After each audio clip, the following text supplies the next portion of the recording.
Guys and gals, thank you for joining me on another wonderful painting tutorial or painting walkthrough, however you'd like to put it. This one, actually, I'm doing Majora's Mask today because of a live stream contest winner, Dungeroff. Big shout out. He's one of the mods and he participated in the competition and won. Awesome. As you can tell here, I've got the bleach effect, which if you've not seen, I'm linking the video in my hand right now. If I had Patrick, please remember to click that, and it'll take you to the one where I did the Diablo shirt, where I used a lot of bleach-style techniques. Now, what I did here was take a brush, dilute it 50-50. The more bleach you add to the water, up the percentage, it's going to bleach quicker, it's going to bleach heavier, and I wouldn't go over, you know, 75% bleach, because it's going to do it quick. You need to get it to the water quick. You need to hurry up and dry it with a hairdryer or something, because it's going to eat through your fabric. As you can tell, this is just 50-50 splashed real quick, and it was just eyeballed, so I don't even know if it was, you know, half and half. But you see here, I'll show a picture real quick. That is the sketch right there, and as you can tell, you see it in the, you know, left and right corners, there's a Triforce just for some flair. You can see the splash I did with the bleach, but I'm going to jump into this because the air conditioner is turned off in my art room, and I can't have that for too long. It's Alabama heat. But I will walk you through the rest of it, so let's begin. All right, ladies and gentlemen, here we are. First thing I want to talk about is the bleach I was telling you about. As you can tell, you're going to have to bleach a black shirt or any kind of really dark color, because you've got to set up a nice lighter color for your paints to go on. Now, you can paint the other way. If you got an airbrush gun and you're using these colors, you got to lay down white first. And because you can lay down the regular colors on black, but give it a try and you're going to end up, it's going to soak into that black and be almost non-existent. So your best bet is to bleach it out. You could get it lighter than this if you'd like. I just figured it would be a nice color. I like that dingy look, and I think against the dark colors of, say, the magenta and the purple, you know, it makes it pop. I don't know. Maybe I'm just crazy. But the magenta there, that's one thing I want to talk about other than the bleach, is mixing your paint. You don't want to mix, like say that magenta color was not in a bottle. I had to mix that myself.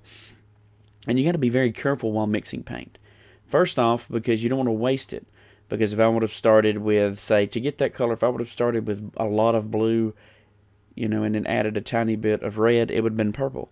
And then more purple. And then more purple. And then darker. And it started being, you know, shading into it. As I have to add more red and red to get that color. But you should start off, like, think about it, because that purple right there I'm painting was, you know, more on the blue side, whereas the other one was more on the red side. And you gotta figure out which one you're gonna have the more abundance of, or you'll end up with a lot of the color and then nowhere to use it, or it just gets dry and is unusable.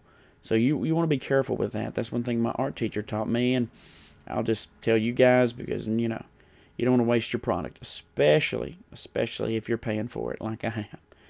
But there was a lot of cool colors on this mask.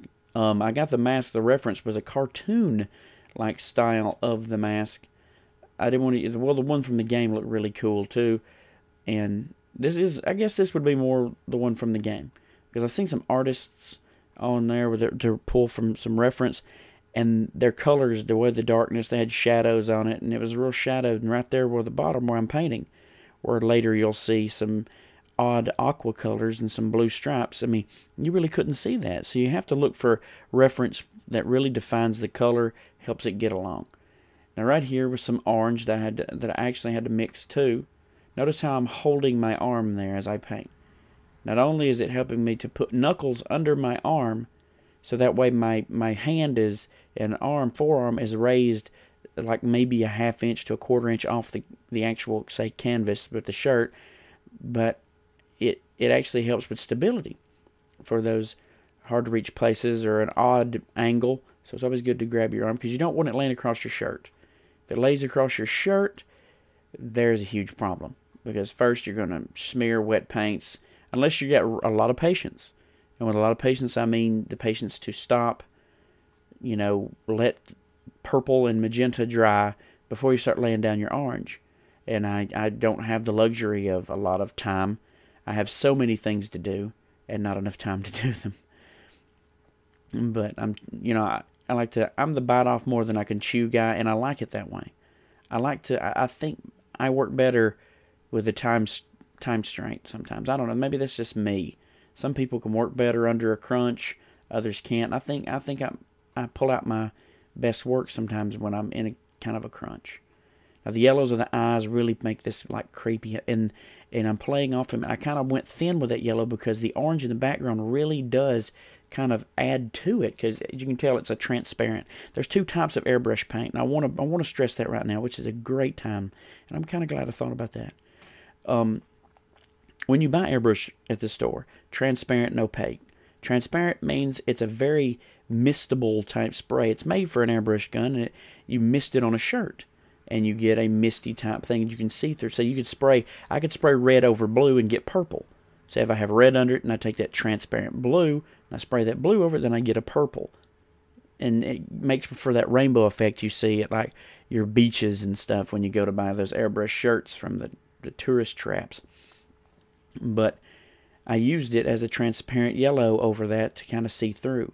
Opaque is what you're going for on shirts. I had transparent here on hand for airbrushing because I do some airbrushing. I got to buy me another airbrush gun. But you got to mostly go for your opaque if you're going to be painting it on a shirt. If you're going to airbrush, you're going to want to have some transparency. That for your overlays, and like say if you did a rainbow, you would go red and then blue and then whatever. You get the drift. So you'd get red on top, and as you mist it over, say overlap it towards the middle, you would get more of a purple, and then under it would be blue, and then you would go yellow, and then you would have blue, and then green, and then yellow. If you get where I'm coming from, it's the overlap method. I don't know if it's called that, but you can search airbrushing, and basic t-shirt airbrushing can show you that nice, neat thing.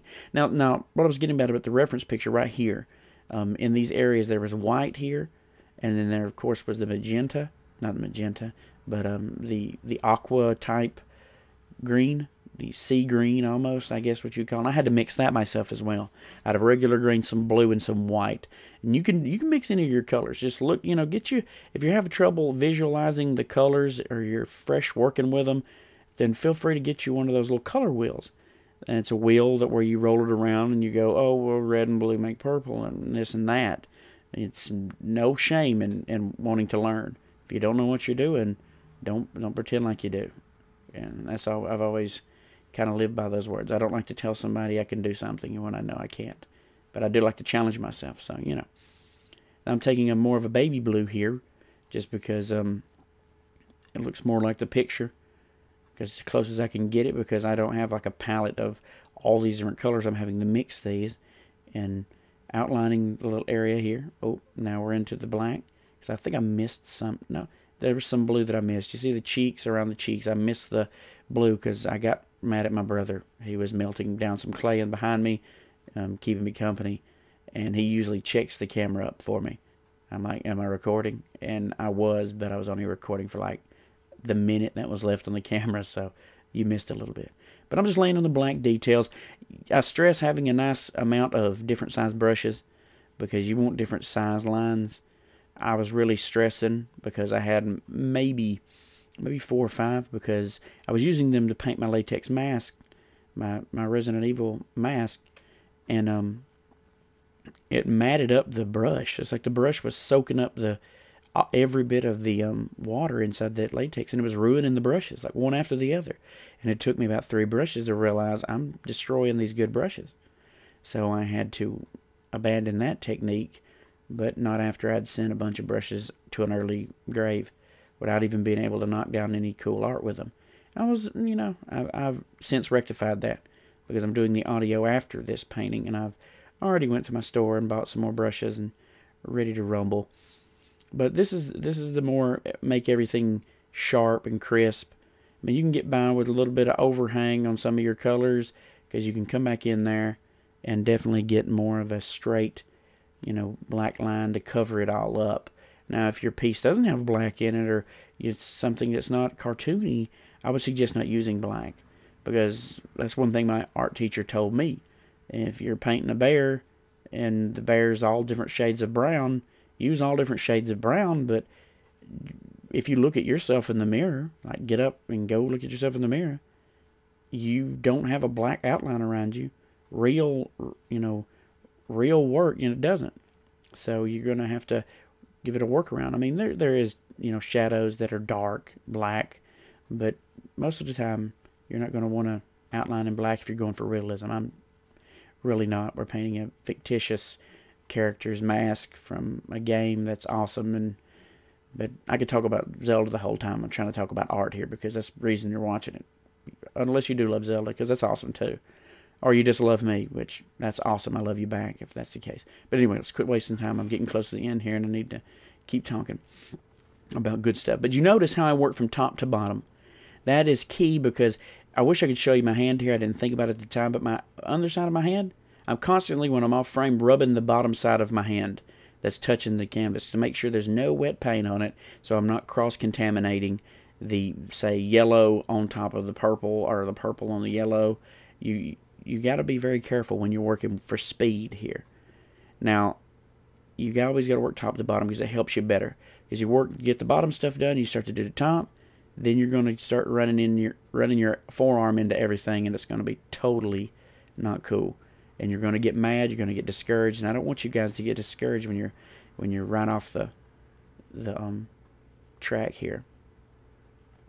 But I've got an email I forgot to talk about. There was a person that did an Erskine shirt like I did, one of my zombie shirts. If I can remember, I'll put a link in the description down there. Into one of my very first art tutorials, and she did one, and she did a very good job. And it was flattering. I can't remember her name for nothing right now, but I'll make a separate one, or either that or do another zombie shirt and, you know, talk about her. That'd be a good idea, because then I could give away that zombie shirt. Tell me in the comments if you made it this far, if you heard this part and you want the zombie, if you'd like to win a zombie shirt or something. Because then I might do a contest. I might paint it and do a contest.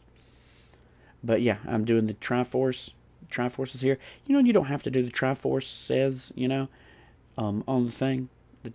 I'm just putting them on there for a little bit extra oomph. You know, just something to look at. A little bit of filler. Because you don't want to crowd the shirt with things, but you also don't want to leave it real just bland. I mean, we do have a lot going on with that bleach. And right here's the pop technique, is I'm going to the pop method. This is, you're taking your whites and you're laying your whites in. Your whites and your lighter colors, if you have any you need for whiter colors. But always a little bit of dab of white here and there really pops. And you have to go back in, like I see me hitting the eyes again, and lay them back in, because it will soak into the fabric. And right now I had a watered down white. I've got to go to the hobby store and buy some stuff, so I might make a vlog showing you that. If you're interested, let me know, because then I can kind of show you what section the things are in. Notice that little sparkle there. That's the mark of a true airbrush artist there. You get your little sparkle, yay! A little bit more here. We're coming to the end. I really hope you enjoyed this video. I enjoyed making this a lot, and I hope Dungeroth from the stream feels like he's getting a good deal here, because, you know, you need to come to the stream, because I do these kind of things, little random giveaways, different stuff like this all the time. So, you know, share it with somebody that you love. And there's a finished product. Make sure to share the video with somebody that is a Majora's Mask fan, or you just want to creep somebody out. I really like this shirt because I'm a big fan of Majora's Mask, and of course Ocarina of Time.